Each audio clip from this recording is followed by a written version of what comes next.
Is this a different Chinatown, downtown east side, Yaletown than it was 2 years ago? Absolutely it is. New data from Vancouver Police suggests that crime has gone up around the city during this pandemic year, and that also includes violent crimes. Residents say they want safety, and they also want action. The new report from Vancouver Police marked a violent crime increase of 5.2% in the first half of 2020 compared to the same period in 2019. Most of that jump was driven by a 21.7% growth in serious assaults. The increase in serious assaults was observed citywide. However, specific neighborhoods stood out and recorded high numbers like Yaletown, West End, Strathcona, and Chinatown. You know, we've heard the incidents of violent crime going up.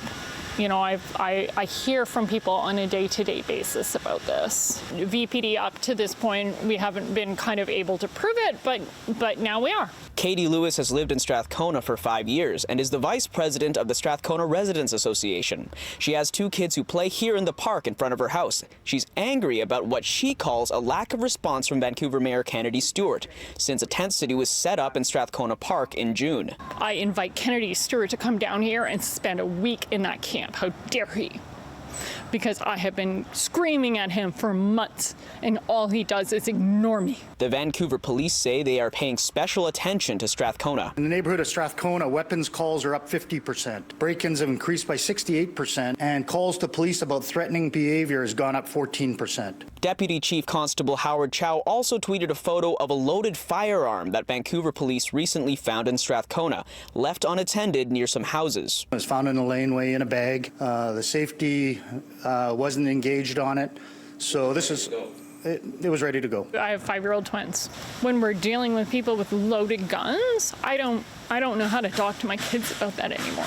Besides violent crime, car break-ins have gone way down, partly because there are fewer vehicles on the road. But commercial and business properties have seen a near 50% increase in break-and enters. You know, our resources are moving where we can to try to deal with some of these increases. Meanwhile, in Strathcona, Lewis says her neighbors continue to feel ignored. I would love for all our political leaders to do their jobs, because that's what we elected them to do.